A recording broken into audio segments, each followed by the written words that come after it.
I cannot kneel before each and every Filipino to beg for forgiveness. Instead,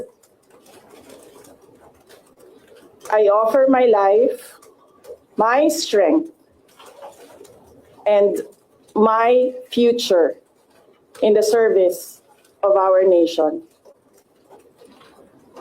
Mga kababayan, ibalik natin ang tapang at malasakit para sa Diyos, sa bayan, at para sa bawat pamilyang Pilipino.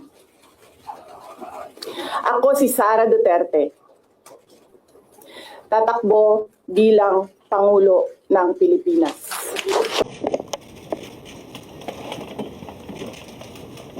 Statement nila. Yeah. Okay.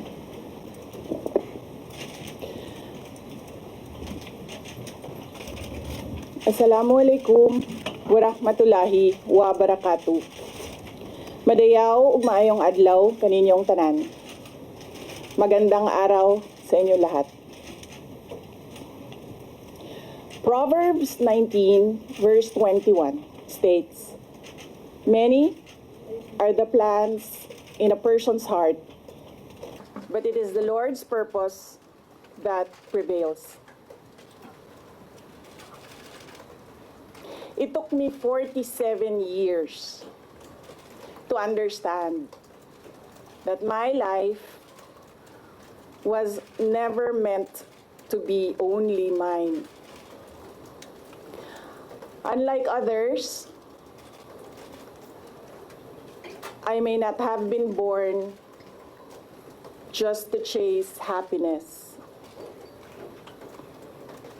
For a long time, I questioned the weight of responsibility to my family, to my country, to everyone who called on me. Today, I have peacefully accepted that my life is unlike any other. Sa unang mga buwan ng aming mga termino, nakita ko na ang kawalan ng katapatan ni Bongbong Marcos Jr. sa mga pangakong binitawan noong kampanya, pati na sa kanyang sinumpaang tungkulin para sa bayan.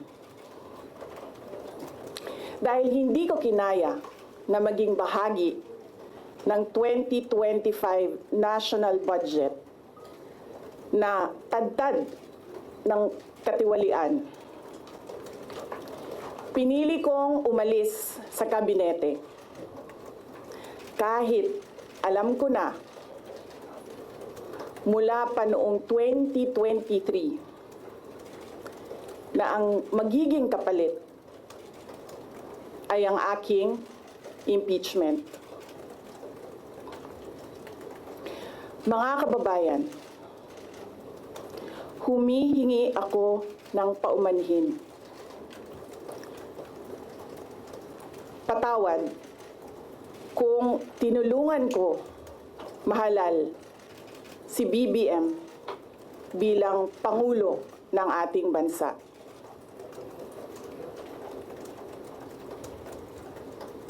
Patawad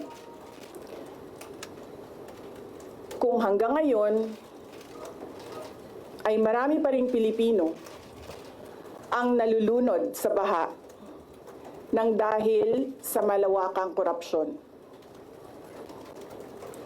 Patawad kung lantaran ang pang-aabuso ng ating mga institusyon para sa pansariling interes ng mga politiko. Patawad kung patuloy ang pagtaas ng presyo ng mga pangunahing bilihin habang nananatiling kapos ang kita ng bawat pamilya. Patawad kung nang wala man lang tayong tunay na seguridad sa pagkain. Patawad kung may nagkakasakit at binabawian bigla ng buhay dahil sa kakulangan ng maayos at epektibong healthcare system. Hindi ako kailanman natakot sa pagsira nila sa pangalan ko. Ngunit, may takot ako para sa ating mga anak. May takot ako para sa susunod na henerasyon.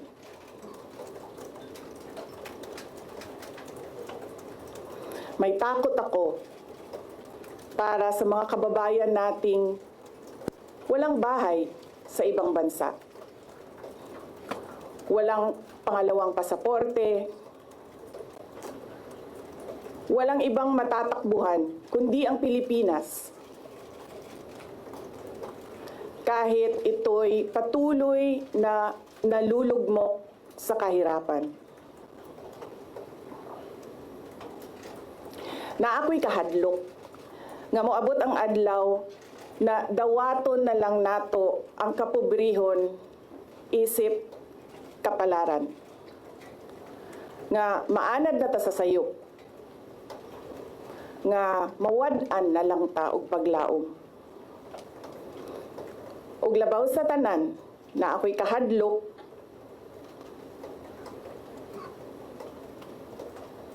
nga moabot ang adlaw nga wala na tay Pilipinas nga ikahatag sa atong mga anak. I cannot kneel before each and every Filipino to beg for forgiveness. Instead, I offer my life, my strength, and my future in the service of our nation. Mga kababayan, ibalik natin ang tapang at malasakit para sa Diyos, sa bayan, at para sa bawat pamilyang Pilipino. Ako si Sara Duterte, tatakbo bilang Pangulo ng Pilipinas. Shukran. Any questions? First question. Next time na ang question. Okay. Thank you. Good morning. Iniwan ko kay JC yung kabuuan ng speech.